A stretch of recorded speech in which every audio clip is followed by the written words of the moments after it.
All right, guys, welcome back to Always Evolving. I have a guest today, Shawn Stevenson. How's it going? Good. Thanks for joining me. It's my pleasure. You know, we have a mutual friend who, her name's Cynthia Garcia. That's right. Yeah. And I reached out to Cynthia and I said, I want to bring Shawn on Always Evolving because I think he's going to provide some wisdom. But tell me about you. Like, if you were going to kind of give me your story. We already talked a little bit. We did, yeah. My background is very weird. I grew up a good portion of my childhood living with my grandmother. I'm biracial. You grew up in Missouri, was it? Yeah, in Missouri, and so this was in the early '80s. Living with my grandmother from kindergarten to second grade. Most memorable, really deep time of my life. When you kind of come online, there's this like infant amnesia. You don't really remember, but from that point on, kindergarten, I actually came to live with her because of some of the circumstances, living with my mother and my stepfather. Shortly before that, Why did you live with grandma? so shortly before that, I was, my mom. It's a tough environment. It was very, very tough environment that she lived in, and she wanted me to be a strong guy, strong kid. And it was very much one of the mothers of like, you better not come in here crying. You get out there and fight. But this one particular instance, kept getting into the scuffle with this kid next door, Alfonso. I'll never forget.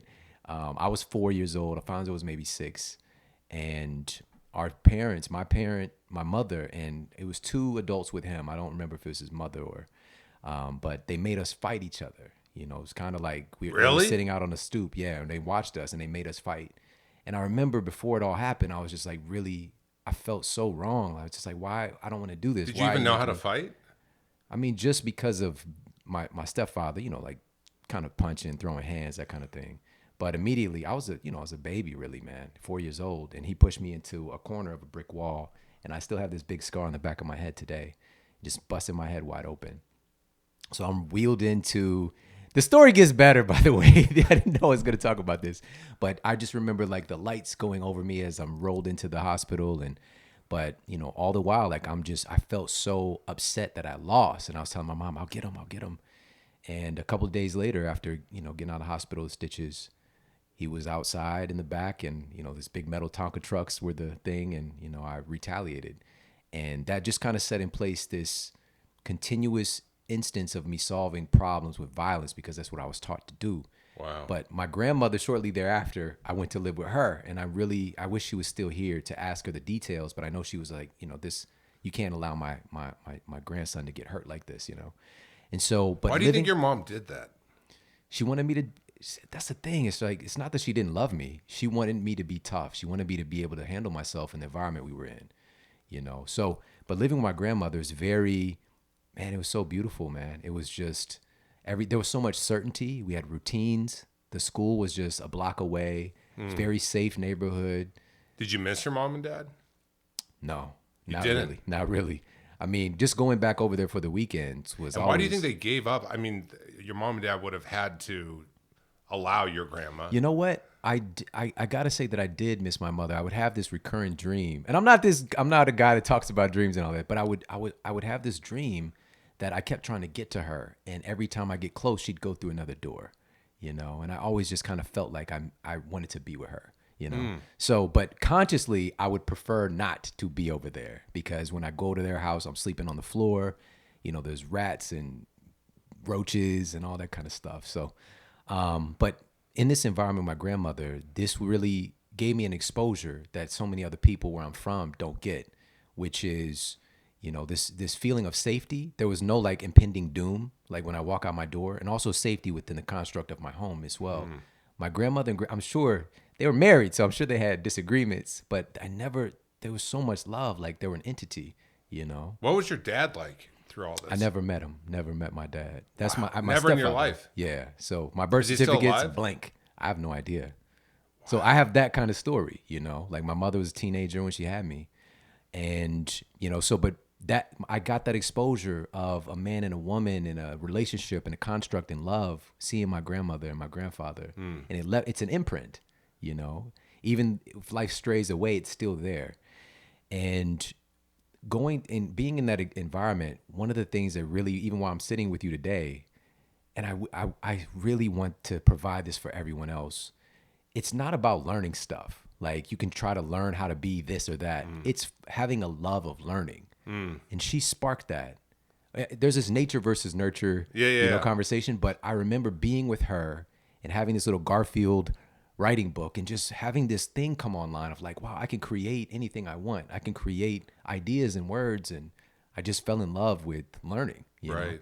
And so, but my grandmother, she listened to Dolly Parton and the Judds, Mama, He's Crazy, Reba McEntire, Randy Travis, all this stuff. So we had that. And then Right. I go with my mother, and we've got, Michael Jackson, we've got New Edition. So I have this everything was dichotomy. good. Everything was like nurturing. You felt good. You're with grandma. Then my grandfather started having really bad issues. He had a heart attack and had to have open chest surgery. And again, I wish I would have known what I know today. But they wanted to move back to, he's a country boy, to the Piedmont, Missouri, which is like straight up, what we call the woods. Right. And it was a choice that, again, I wish I could ask my grandmother about, because I'm sure she wanted to take me with her, but I would have been like literally sticking out like a sore thumb. I was in a 99% white school, and so I kind of already had some of that tension and just being, the environment telling me that I'm different. But I went to live back with my mother, and my little brother and sister had come along at that time. So I'm going from a 99% white school to a 99% black school. Wow. And that dichotomy, it was such a culture shock for both ends of it. And in this environment, now I'm dealing with, drugs and gangs and, the violence that I'm seeing now more consistently, within my household, my stepfather, my mother. And Why do you think people are violent? It's not that we necessarily, of course, like oftentimes you feel this regret when you hurt somebody you care about. It's just an inability to manage one's psychological and emotional output. As a matter of fact, this is a big reason why I wrote Eat Smarter. It wasn't, of course, we were providing the best material on metabolism, but it's specifically how food and nutrition affects how we relate to other people. And one of the studies that I highlighted, and this was conducted by researchers at Oxford, they wanted to find out what would happen with prison inmates if you improve their nutrition. And so they took a group of prison inmates and they gave them increased nutrition through, vitamins, minerals, Right. omega-3 supplements. And then they had another group who they gave a placebo. This was a multi-month study. And then they compiled all the data at the end of it. And they found that the folks who received increased nutrition had a 40% reduction in behavioral offenses. But what was most alarming for me was they had a 37% reduction in violent offenses. And the results were so shocking. Another set of researchers. But what type of nutrition was it? Like, what so was the this difference? this is just from supplements. It went from this being isn't even it went from being spam to a vitamin being added. no. Right. There's But still, because I've worked in some of those places, I'm like, the food is so bad. it's crazy. I don't like the food's so bad. I remember I had a job. I worked at a place that was a transition for a halfway house 17 years ago. And the food in this place was crazy what they actually are fed. So, I mean, to that point, if you think about it, what people are currently getting in prison based upon what this found is actually not helping people reduce their anger, their issues, because they can't emotionally regulate themselves if they're out of balance. Right. And so if anything, it's this belief like, oh, well, we're not going to help people because they offended, or they were violent. But the reality is you could be causing even more harm. Right. Encouraging the problem. Yeah, like instead of creating more balance. Yeah, but also that similar food is what's in our food system with our children as well. Very similar. And oftentimes they're coming from the same places, actually. And so what the question is how? And so another group of researchers, the numbers were so startling, 37% reduction in violence. They repeated the experiment with another set of prison inmates at another jail and got almost the exact same results. This was published in Aggressive Behavior, which there's journals for everything, by the way. And for me, it's just like, how? What's going on? How did this happen? And this gets into very simple neurobiological stuff. Like your brain is made from food. And for example, the omega-3 supplements that they added in, this is one of the few, there's only a couple dozen nutrients that get express pathway into the brain. It has its own diet. We call it neuronutrition because of the blood-brain barrier. Omega-3s are so essential because they create cellular stability for the neurons and also allow for something called So you're signal. saying that one mineral that people should always have in their diet or life is omega-3. So omega-3s, that's a different And category. why do they gotta sound so crazy? These like they're always like B954 omega like, and I'm Right. like, I feel like it's like it gets for a guy like me, right? I'm always and I had JJ Virgin on the podcast, and then I told her afterward, do you know who JJ is? Yeah. And I said to JJ during, I was like, I was eating corn nuts, and I didn't know that they were bad for me. She's like, yeah, they're fried, and I'm like, corn nuts are fried. I literally thought I was having like a really good, Nice, healthy yeah, treat. nice healthy treat. Yeah. But then I talked to her afterwards. And I was like, "Yeah, JJ, you can make me the person that you could do my nutrition and stuff." And then I got to have a phone call with her because It's so much. it was just so This much. is I the was like, problem. "Listen," I was like, "Okay, I just need a simple like what to add," and it's confusing. Like so, and eat You smarter. just said it. This is the exact thing and why I wrote this book is that, let me give you an example. When we get, like, the gold standard of clinical trials is like a randomized controlled trial. And that's conducted, and we find out that we'll say omega-3s, since we're talking about omega-3s, that they're beneficial for reducing your risk of Alzheimer's, like clinically proven. It is. It takes on average for the study to be completed and proven Yeah. to be used in clinical practice about 17 years. All right? Right. It's unbelievable. And people should be able to access the data immediately. Like, we know that this thing can be helpful and save lives potentially. But the issue is the complexity. And it's because of the world of academia. And even, in the last year, I've read over 1,000 studies. I'm a research scientist, is what I do. But you have to be able to understand that language. And my publisher, and all the publishers that I've talked to, work with, agents, they will say without saying it that people are stupid. And just tell them what to do. Eat this, not that. But how has that served us? It has not worked thus far. We're the sickest nation in history, self-inflicted. We have over 200 million Americans who are overweight or obese right now. We're almost at 50% clinically obese. Just within the next couple of years here, something is wrong. And a big part of it is the complexity. And what I've really strived to do is to remove the complexity so people can just understand how their body works, but in a way that makes sense, that's fun. And there's a statement, and it's attributed to Einstein, but I don't know Einstein. But he said that if you can't explain it simply, you don't know it well enough. And so even as I'm researching, I'm thinking, how can I teach this? How can I make the process of metabolism like a movie theater, like going to the movies? Right. And so I did that, and I mapped it And was out. that and what is that what you kind of do? Is the book before was about sleep, and so did you dig yourself into research everything around sleep with the previous book, and do you find yourself going through phases of passion, like where you're like, this next part of my life, this is about the eat smarter part? Is that how you kind of operate, or why do you? I think that there's many, and you know this as well, there's many paths to the goal. Right. Right. And there's also many bridges or connective tissue for people to become interested in health. For me, it was food. Food really helped to change me and save my life, really. And so I'm a nutritionist. That's what I do. The sleep phenomenon, for me, it was just In West Hollywood, we call it a nutritia. nutrition. Is nutrition That coming sounds like around to one- help us out with our nutrition this week? I'm just messing. That sounds like something my auntie would say. Let's get some of that good nutrition. Bring nutrition around here and get us sorted.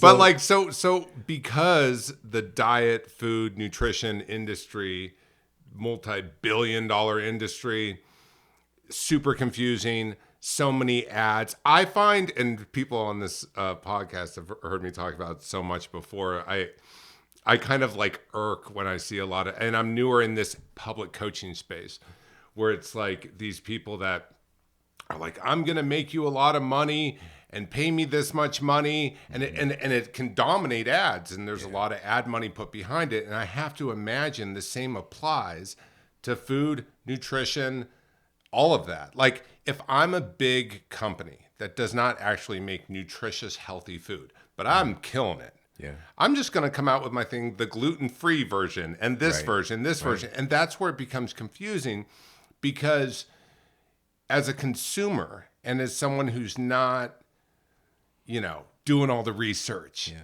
Like so if someone picks up Eat Smarter, it gives them a simple roadmap to how to start to eat smarter in their life.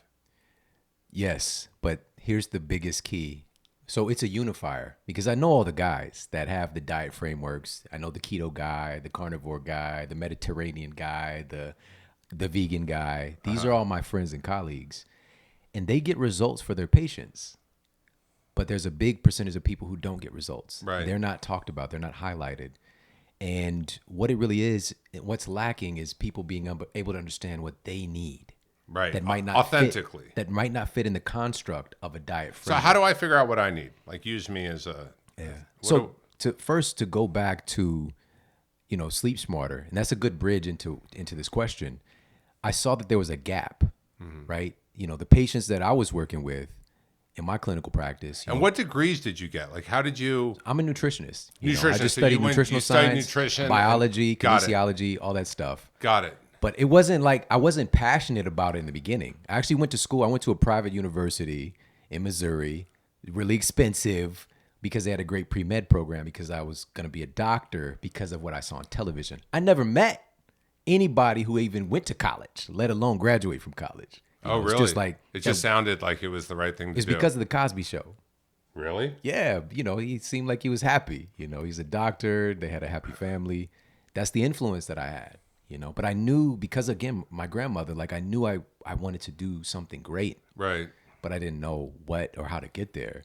And so, but because of, and I just think sometimes life presents you things because if I would have just gone that track, I wouldn't be here today. I would have been another cog in the system because I got to see really early on, it was an elective for me to take my first nutritional science class. Mm-hmm. And my teacher was obese. And he's teaching me about, because I thought nutrition had to do with fitness. Right. And the thing was, he was a really smart individual. But if you take a really smart person and you teach them the wrong thing, they become great at doing the wrong thing, like world class. Right. And it's not that he was like secretly huffing down Pepsis and, honey buns. We were taught the food pyramid in the very beginning, right? The bottom of the pyramid, get your 7-Eleven browns in, whole grain brown, everything. He was doing the thing, but it wasn't working. But because of this state of like learned helplessness of like, this isn't working, but I must be doing it wrong. Yeah. And you just keep, let me whole grain harder, right? Instead of understanding, wait a minute, this isn't working for me. Yeah. So you take that piece, and then also you see the focus on pharmacology, on disease, basically, the treatment of symptoms. Right. And there was no class about health, like what actually creates a healthy, robust human being. Right. There's no class on how do you actually create an optimal, healthy, functional immune system. It's just all focused on problems. Right. And so fortunately, because of another movie, just to be real, I changed my course of study to marketing because of the movie Boomerang with Eddie Murphy. Shout out to that movie, classic. But and then I just went on about my business for a couple of years, and then I lost my own health because of the way that I'd been eating since I was a child. My grandmother, even though she loved me so much, she was just one of those people. She's just wanted What me was to the be big happy. change you made in your diet? The big change that I made when I got healthier? Yeah. Man. What was the big pivot? Even this, like, just for everybody, it's going to come in phases, but at the age of 20, I was diagnosed with this so-called incurable spinal condition, degenerative disc disease, which usually happens for folks that are a little bit older and also, definitely, in their elderly years, but I was just a kid. And even earlier in high school, when I was 15, I broke my hip at track practice just from running. I had all of these degenerative conditions, but none of my physicians ever stopped to ask, like, how is this happening to this child? And it wasn't until I was 20 I got that diagnosis, but I was also told by my physician that, it's incurable. There's nothing you can do about it. Right. And you know about the nocebo effect. You Right. know? So it's giving this negative injunction. And a lot of people don't realize that placebos, in trials, we have to account for the placebo, for somebody believing that it's a real treatment, pill, pain reliever, whatever the case is. On average, placebos are 33% effective in clinical trials. So people's blood sugar normalizing, cancer tumors getting broken down. The list goes on. Because they on. believe it. because of the brain is the most powerful pharmacy. We have all the things to do Right. the action. Even when we take a drug, it's still your body interacting with the drug to do the thing. You know, Right. even our immune system, when we're talking about fighting off a sickness, an infection, for example, the inflammation is our immune system creating the inflammation, you know, Right. trying to solve the issue. And so having this experience, you know, I went through a really, really tough time and just my body breaking down. I really felt isolated and alone, and my identity as an athlete, all that stuff. And eventually, when I finally made this switch in my mind, like realizing I've been outsourcing my health to people who they meant well, but again, they were not trained in what actually creates health. And I finally asked, what can I do to get better? Like, because, you know, like our questions kind of dominate our thinking. And within a matter of weeks, I started to see things that were there the whole time that I just wasn't attuned to because I was chronically asking, what? why me? Why this happened to me? Like, for example, a friend of mine who she was a chiropractor and I'd known her for years. Yeah. But now once I asked, how can I get better? She invited me to go to Wild Oats with her, you know, which was there, you know, for Whole Foods scooped him up. Right. I didn't know this exists. I was living in Ferguson, Missouri at the time. Right. So I didn't know what a health food store was. I didn't know any of this stuff. And so, but now being that, you know, still in college, I have this eye for analytical data. I'm a very logical person. I see myself as. And so there's books there. And it's just like, oh, there's a study that found that this nutrient increases bone density. I thought calcium was what did that. And I'm taking all of this calcium and drinking milk, but my bones still keep breaking down. And there was like 20 other things that I didn't know about. And I wasn't getting through my drive-through window diet I ate fast food every day. Not a day, unless I was flat broke, then I'd eat some ramen noodles.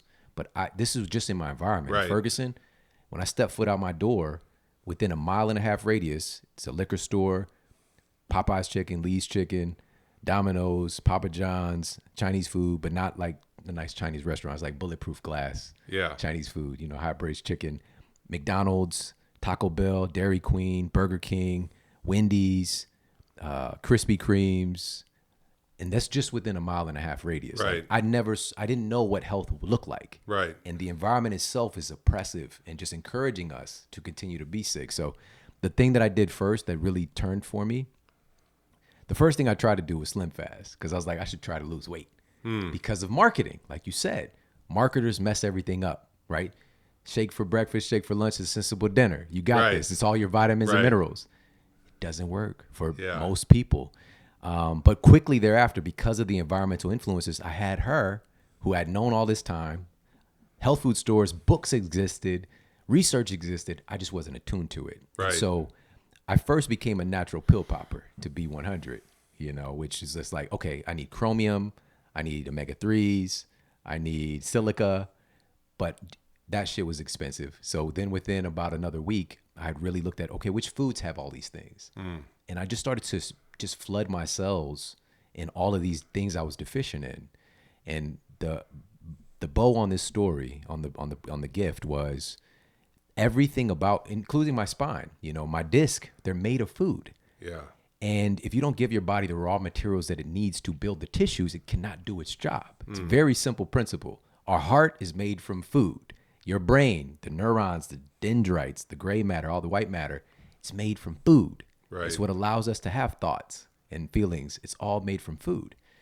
And so knowing that and providing my body the things that it can actually do cool stuff with, it changed everything for me. So it was getting into the research and looking it up and getting really curious and passionate. So what is though, like and I know everyone's different, but if there was like a vitamin that that they're currently lacking nutrition and blank because of the way culture is. Yeah. Is there anything that you found is like usually a pretty good, where there's not going to be negative consequences? Yeah. Vitamin? That's a great question. And it's messed up that you're asking me this because it goes against everything that I'm teaching to give a specific. I want people to be able to know for themselves and to test because everybody has a unique metabolism. You might be deficient in something someone else isn't, but I can give you what the data shows the biggest problem. Let me give you those two. Yeah, There's it's two not of them. for necessary for everyone, but the Yeah. biggest problem. And here's the solution. The two are the number one mineral deficiency in the United States is magnesium. right? And this is why this matters. Magnesium is responsible for over 600 biochemical processes in the body. So what that means is there's over 650 things your body can't do if you're deficient in it, Right. or can't do properly, all right? And it's the number one mineral deficiency. About 60% of us are chronically deficient. What has a lot of magnesium in general, food wise? I'll do that last. Okay. Because I want to share what it does. Okay. All right. So magnesium having all these roles, a lot of them have to do with stress management, activation of your parasympathetic, and deactivation of your fight or flight nervous system. But also, this is incredibly important for your cognitive performance. And one of the studies that I shared, because it's also an electrolyte. And if you listen to the word electrolyte, so this is how the brain, the electrical energy of the brain, your brain cells being able to talk. Interesting. And when you're deficient in this, and so one of the studies I shared was they took individuals who already had existing cognitive decline between the age of 50 and 70, got them on a magnesium regimen, and just after a couple months, when they retested them, they were now functioning as if their brains were 9 years younger, Wow. just within a matter of weeks, all right, a couple of months. So that's how powerful it is, all right? And I can go on and on with the benefits. Now, what are the sources? This is the thing about food as well. It gives us indications of what it has based on the way it looks, the way that it kind of functions in nature. So anything green is going to be a great source of magnesium. It's going to be very dense in magnesium. So green leafy vegetables, broccoli, nuts and seeds are great source of magnesium, but also chocolate, funny enough. How do you know if you're low in magnesium? You go to the doctor and get a test done? You can type get thing? anything tested, but you don't have to spend. Chances are you probably are, Right. because it's such a buffer for stress. And I don't know anybody today that's not stressed out. Right. You know what I mean? So, And chances so are- and then doing a vitamin, is there that big of a difference in studies between doing a vitamin versus the broccoli? that's a great question. So in my nutritional science class, I was taught, just make sure you get all your essential minerals, right? Yeah. Take a multivitamin. The thing that wasn't taught, again, is that there are so many different types. There are so many different types of magnesium. There's different I types know. of vitamin C. Trust me, There's I've different types. shown up at the vitamin store, and I don't think the person behind the counter is going to really be able to advise me. To be honest, I think, they're not. Sometimes maybe someone's really passionate about it, but I don't know. And you're right. Like if I was going to go to the store and go, okay, I need magnesium, then what you're What looking at. type do you need? Yeah. And then it's like, okay, well, what brand is trustworthy? Yeah. Right. And then what marketing, because you don't know. And Yeah. you're just like, and I guess you can't go wrong with magnesium. You can't Well, here, let me give you an example. If you have too much, we'll just say magnesium citrate, which is one version. okay. Maybe you need twice as much as you're able to take, because maybe you take half of the dose that you need, and that type of magnesium pulls water to your bowels. So it will cause a side effect of disaster pants or diarrhea. Okay. All right. It can cause you to flush your system out, and thus you'll also end up losing magnesium too. All Okay. right. So you can't effectively get your magnesium levels up with that alone. Again. But this is what's different with food, is that it has a variety of different types that we're still discovering of magnesium, of silica, of vitamin C, and also cofactors like these. They're called biopotentiators that make your body absorb it better. And it just makes sense because we evolved eating food. We didn't evolve taking Centrum. Yeah. You know what I mean? That's some new shit to Right. our genes. And your body's trying to figure out, especially if it's a synthetic version of it versus a whole food form, right? So, yeah, so those are some sources of magnesium, but also, that's just one. I'm going to have a magnesium party. I'm going to get a spread out in front of me with Tony, who's recording right now. Tony, we're going to have a magnesium party. What do you think? I'm down with that. I mean, I've been doing jiu-jitsu regularly for the past 90 days. And what I love about jiu-jitsu is it's a lifestyle. And it's a lifestyle because of the environment you enter into. So my instructor's name's Cobrina, and he's world champ, incredible guy. But what's amazing about it is he started to advise me on what to eat and how to eat it to kind of train like how they train. And since I've made those tweaks, it's really improved. And one of those things we started drinking was ginger and turmeric, Yeah. and as like a hot tea. Yeah. And Wow. and so we have a ginger and turmeric party. You know what I mean? Like Yes, I yeah. have to eventize things so that I've like if I make it a magnesium party, I'm like, ooh, the magnesium is coming out this week, you know? And then I'll get into it. Because otherwise I feel like it's like I have to make it fun Yeah. or a lifestyle. And I think that's why everyone's just so different, but that's helpful to know because it makes sense. Like we all go through like this brain fog at times, like where we're like, I slept 8 hours. I thought I ate well. I'm not that stressed, let's say. Like, why am I not connecting the dots? Okay, I meditated, but for me, and look, I'm a relative, I work out, I eat fairly healthy, like healthy in terms of like, I don't eat fast food. For me, I don't eat bread or like, and I'm a big guy. I'm 275 pounds, but like feel pretty good. Like I like how I look, you know, like I don't look in the mirror and be like, who's that dude? You know, like if anything, I have the opposite of body dysmorphia. Like even when I was a lot heavier, I looked in the mirror and I was like, oh, I'm thick. Like that's two how C's. Huh? With two C's. With 2 C's, exactly. So but that's really helpful to know because I never realized that makes it simple that a potential solution for brain fog or just feeling like the thoughts aren't connecting would be magnesium. This is perfect, man. Thank you for saying that because so often, this is why I wrote Sleep Smarter, is because we could be doing all this stuff right, but a simple, this one thing could be causing all of this problem. And for so many folks, it's a simple nutrient deficiency is what, even with our sleep, magnesium has a role in our sleep quality as well. And I shared a study in the book on that. And I call them like this category of good sleep nutrients. So you could have the perfect mattress. You can have the posturepedic, orthopedic, massages your buns, all of it.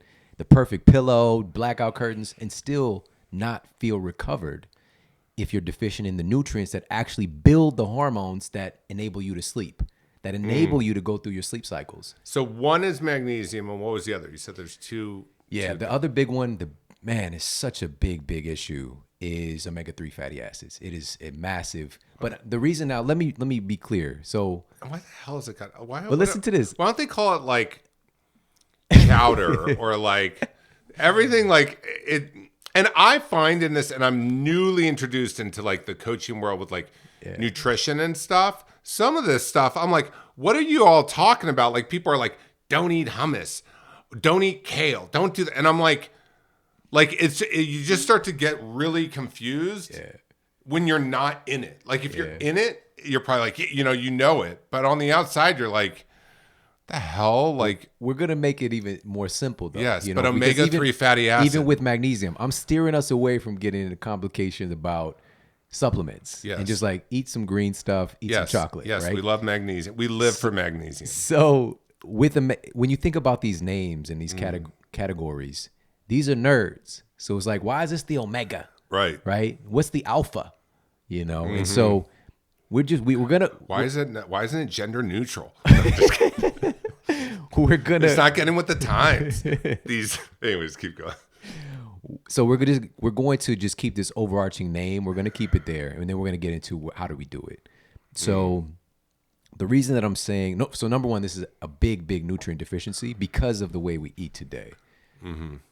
What we did, we were able to look at biopsies from folks in the earlier part of the 1900s, and seeing what's in their fat dead tissue. people.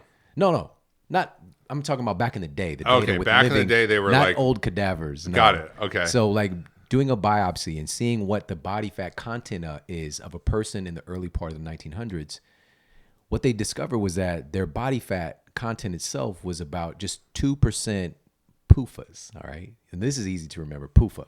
So polyunsaturated fatty acids. Today, when we biopsy, the majority of folks on average have about 30%. Their fat is made of 30% polyunsaturated fatty acids, these PUFAs. Right. All right. Even the name PUFA sounds like it's puffy. But this is from these highly processed seed oils that we thought were healthy. That my grandfather, when his doctor was trying to help prevent him having a heart attack, told him to eat this shit, which is, quote, vegetable oil, which is it's not broccoli oil. It's not made from kale. These are highly refined seed oils. And one of the studies that I cited in the book, from the journal Inhalation and Toxicity that really focuses on that, found that just inhaling these highly refined seed oils like vegetable oil, canola oil can damage your fucking DNA. Just smelling it, all right? No, let alone us eating this stuff. Again, every meal, it's in most processed foods. It's using these oils, corn oil. The list goes on and on. Wait, so canola oil comes from what? It's a rape seed. Oh, it's a category of plants. Yeah. And then So canola oil, most of it is genetically modified, and then it has to go through such a process of heating and deodorizing, and they have to add all these chemicals to make it palatable because it would taste and smell terrible, right? So it's all of these chemical tricks to make it. But it's very cheap, and marketers use that shit. Let's call it vegetable oil, and let's say that this is the best oil, and they did that shit, right. Whereas we literally did not evolve. Right, and all of a sudden it's everywhere. It's changed our body fat content. Right. Now we're not even the same ingredients of a human that we were 100 years ago. All right. Why don't they use olive oil? I always heard that one's good. Yeah, we'll talk about that in a second. That's one of the most important things of today when we talk about that. But with the omega-3, so we need omega-3s because what we've seen is our ratio of omega-3s to omega-6s. Omega-3s are like anti-inflammatory, right? They're pro cognitive performance. Okay. They're pro kind of metabolic health. Yeah. Omega-6s are also important. We need them, but they're more, omega-3s are anti-inflammatory. Omega-6s are pro-inflammatory, but we need them to like help our cells repair, for immune responses. It's still important, but our ratio should be about 3-to-1 omega-6 to omega-3. Okay. 3-to-1. Okay. The average person today, 20-to-1, 30-to-1. So now we have such a pro-inflammatory content of these kind of structural fats in our bodies. And it's creating big problems with our metabolism and also our cognitive function as well. So the reason I'm saying that omega-3s are so important is we have to fix this ratio. We have to fix the ingredients that we're made out of. And omega-3s have an express pathway of getting into the brain because they create our cells' actual structure. They're called structural fats. So they're not storage fats. They're not brown fat that can burn fat. They're structural fats. And omega-3s enable, similar to magnesium, is something called transduction. So your brain cells can talk to each other, which is kind of important. When you talked earlier about why do people hurt people? Why do people engage in violence? The brain is not working. It's not talking to each other and communicating to understand, like your executive function of your brain. If I do this action, this is going to be the result, right? It's not that it's impossible when you're not well. It's just harder. Okay. And so that it's one of the biggest deficiencies if we just look at the ratio of what is in our diet now. So I really implore people to get there, but it's not just any omega-3s. Again, there's multiple types. There's DHA, EPA, ALA. What you need is DHA specifically and EPA. And I'm just going to tell you where to get it. The journal Neurology found that folks who eat one seafood meal per week do in fact perform significantly better on cognitive skills tests than people who have less than one a week. All right. Fatty fish, salmon, mackerel, sardines, but also the most dense source really is fish eggs. All right. So caviar, salmon roe. But again, you don't have to have, if caviar isn't your thing, you don't have to have it. But I just want you to know the data. Most of the studies on omega-3s is done on fish oil. We know it's very, very effective. But what if you're vegan or vegetarian? Then we've got krill oil and we also have algae oil.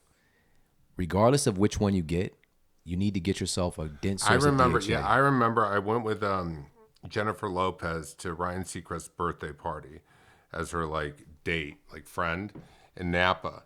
And I remember there was so much caviar, but I just couldn't get into it. Yeah. And everyone just kept raving about the caviar and how amazing the caviar was. I think a good percent of them were lying. Really? Yeah. You know, to fit in. Like this is delicious. Yeah, like I was like, oh, I'm not that exquisite because I'm not getting into it.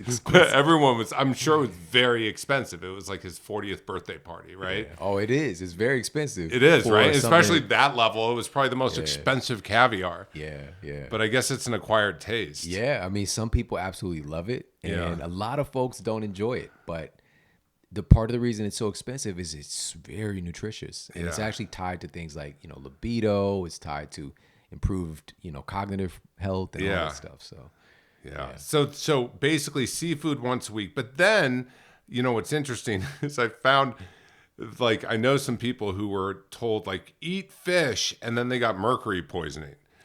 And like too much tuna, I guess. So there's like certain fish that are not the healthiest to eat, right? there's a lot of nuance with many of these things, but it really comes back to us humans fucking things up and messing up the environment, right? Because in a natural human setting, like my wife is from Kenya, and then there's different tribes, and there's like a tribe I've been out there.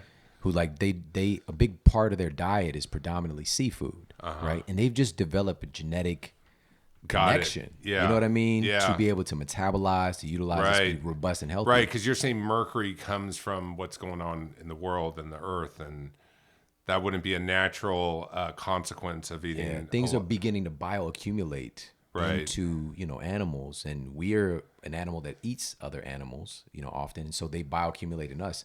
And even if you're not eating animals and you're eating plants that are sprayed with pesticides, herbicides, rodenticides, these things bioaccumulate in our tissues, and they can create a lot of damage. So going back to olive oil, one of the biggest issues, and this is what I talk about in Eat Smarter, is this term. It's a complicated term, but it's epi-caloric control. And this just means above caloric control. Because in school, I was taught you can manage your body weight if you manage calories, right? Calories in, calories out. Right. But today we know there's 7 clinically proven things that control what calories do in your body, regardless of your calorie deficit. Somebody can be on the exact same diet as you. They're the same height and same weight, same exercise, same everything. But you can end up burning 100,000 calories more per year than them because of the factors that control what calories do in our bodies.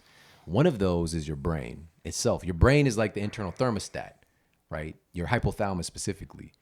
And hypothalamic inflammation is one of the biggest. A couple 100 million people in America have this issue, but they don't know it because your brain doesn't have pain receptors. It can't tell you that it's hurting. Yeah, you're just making me think of something as you're talking, and because you didn't go the route of becoming a doctor and a licensed professional, right? Which I didn't either. So I was a counselor, and then I decided I didn't want to go to school to become a licensed therapist, and I own a treatment center for the past 15 years, but everyone I've hired from academia has fucking failed so bad working for us.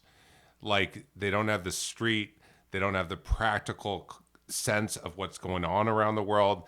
They're just looking at, they're not in the trenches, so to speak, right? It's more of a teacher academic approach. And I think that's why there's been such a high interest and demand for your book and for what you're talking about, and why it's growing so much is because we don't really get to learn this stuff in school. Right. Especially not in this way. No.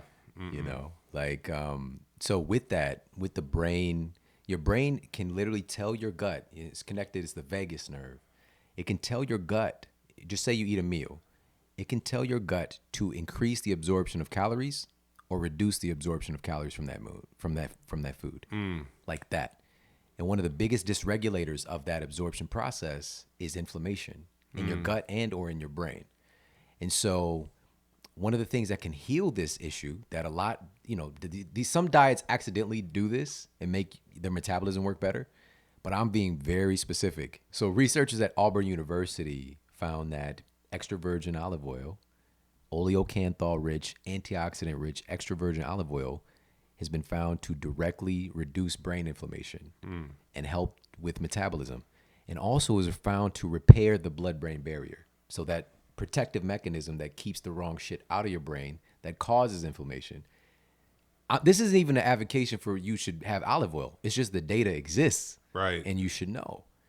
So what the researchers found was 2 to 3 tablespoons a day was found to have this protective and healing effect on reducing inflammation in the brain. So then there's nuance with that. You don't want olive oil with having something that's great for your brain along with something that hurts your brain, like pesticides. So you want to make sure it's a higher quality. You notice when you go to buy olive oil, 90% of it's bottled in dark glass bottles Yes. because it's photosensitive. And we've known this for centuries.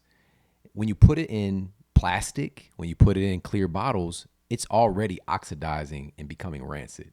All right. And also when you cook it, now you can cook with it, medium heat, whatever, but you're going to denature and lose a lot of the benefits. And so a lot of folks who include olive oil in their diet historically, they use it for salads. They use it as a finisher. So your dish is plated, then you drizzle some, they put on some, some sourdough bread, whatever. You can cook with it, and that's okay. But ideally, you want to get it in a way that it's not denatured. Gotcha. Yeah. I've this, and you may not answer this if I ask you this, but I'm just curious your opinion.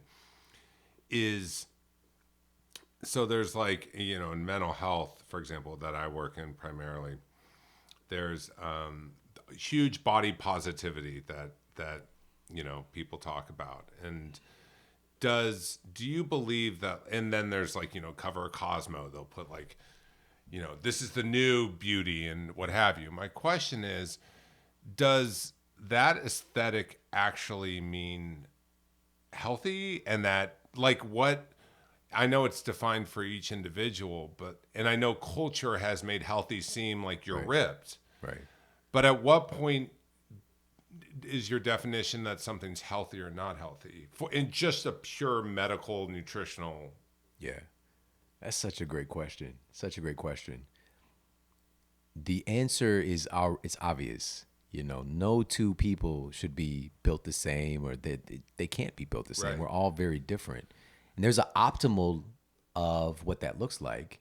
Through our evolution, we would have, a certain density of muscle tissue, but also certain density of fat, depending on what time of year it is. It wasn't something that was so culturally supposed to be this way or supposed to be that way. These are all really newer things in human evolution. Yeah. And to really answer that question, you mentioned earlier, even seeing yourself and like, I'm thick, that's good. Yeah. That really, these things really boil down to, it doesn't matter what your weight is, your body composition is, just, are you healthy? Mm-hmm.